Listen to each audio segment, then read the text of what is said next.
السلام علیکم ورحمۃ اللہ وبرکاتہ۔ آج کا ہمارا سبق ہے مؤنث غیر حقیقی کی اقسام۔ مؤنث غیر حقیقی کی دو اقسام ہیں۔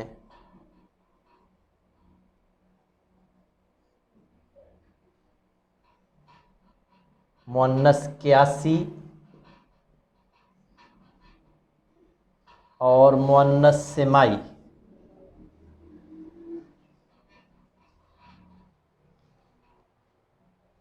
اس سے پہلے ہم نے پڑھا تھا مؤنث حقیقی۔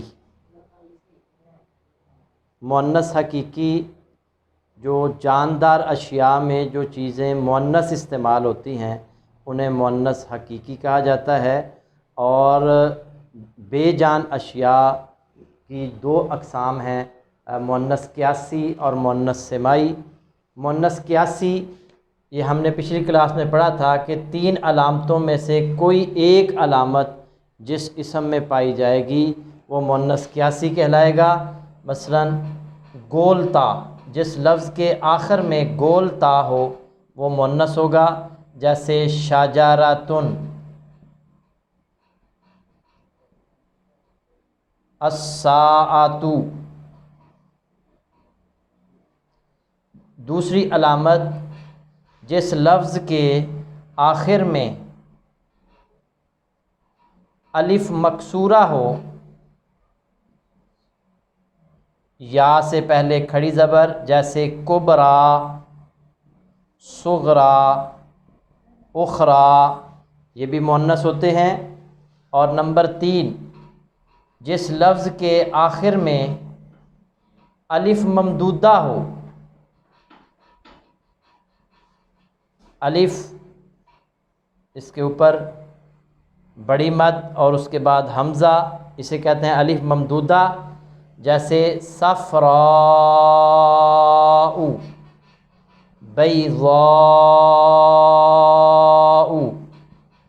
حمراء۔ اور اس میں یہ یاد رکھنا ہے کہ الف ممدودہ سے پہلے کم از کم 3 حرف ہوں تو وہ مؤنث ہوگا۔ اگر ایک حرف ہے یا 2 حرف ہیں تو وہ مؤنث نہیں ہوگا۔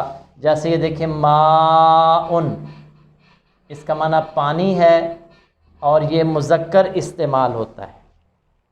اس میں ایک بات اور بھی یاد رکھیں کہ ہم نے پیچھے پڑھا اسم صفت، جو اسم صفت مذکر ہوتے ہیں اس کے، جیسے یہ دیکھیں مسلمن، یہ اسم صفت ہے اسلام لانے والا، مؤمن ایمان لانے والا، اور عابدن عبادت کرنے والا۔ تو اسم صفت جو مذکر ہے اس کے آخر میں بھی گول تا لگانے سے یہ مؤنث، واحد مؤنث بن جاتا ہے۔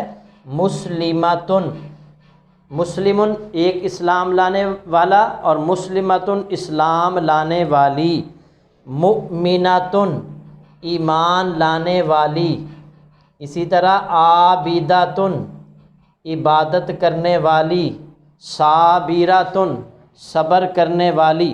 تو یہ گول تا جو ہے یہ واحد مؤنث کی علامت ہے، اور جو اسم صفت میں مذکر الفاظ ہوتے ہیں ان کے آخر میں گول تا لگانے سے بھی عموماً گول تا لگانے سے وہ واحد مؤنث بن جاتا ہے۔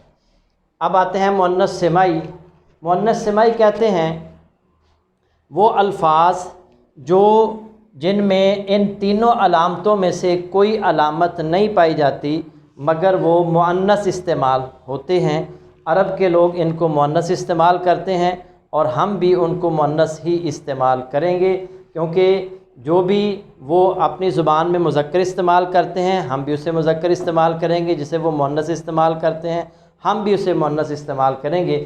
مؤنث سمائی یہ وہ الفاظ ہیں جو عرب کے لوگ مؤنث سمائی جو ہے سماع سے نکلا ہوا ہے، تو عربوں سے سنا گیا ہے کہ یہ مؤنث استعمال ہوتے ہیں۔ قرآن میں جو الفاظ استعمال ہوئے ہیں، چونکہ ہمارا مقصد قرآن مجید کو سمجھنا ہے، تو قرآن میں جو مؤنث سمائی الفاظ استعمال ہوئے ہیں وہ میں آپ احباب کے سامنے رکھنا چاہتا ہوں۔ شمسن سورج کو کہتے ہیں، یہ مؤنث استعمال ہوتا ہے۔ ارضن زمین، سماء آسمان، اس کے آخر میں الف ممدودہ ہے مگر اس سے پہلے 2 حرف ہیں تو یہ مؤنث سمائی میں آئے گا۔ شمسن، ارضن، سماعن، ریحن ہوا کو کہتے ہیں، نارن آگ، جہنم جہنم، نفسن جان،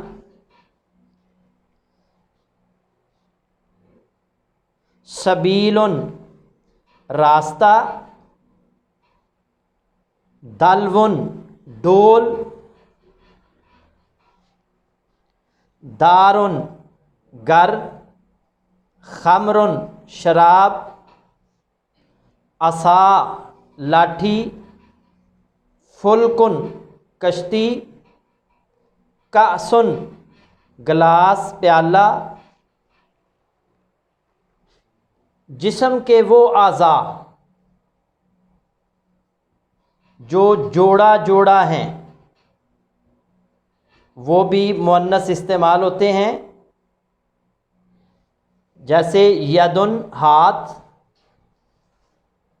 رجلن ٹانگ، قدمن پاؤں، ساکن پنڈلی، عینن آنکھ، اذنن کان۔ تو جسم کے وہ اعضاء جو جوڑا جوڑا استعمال ہوتے ہیں وہ بھی مؤنث سمائی ہوتے ہیں۔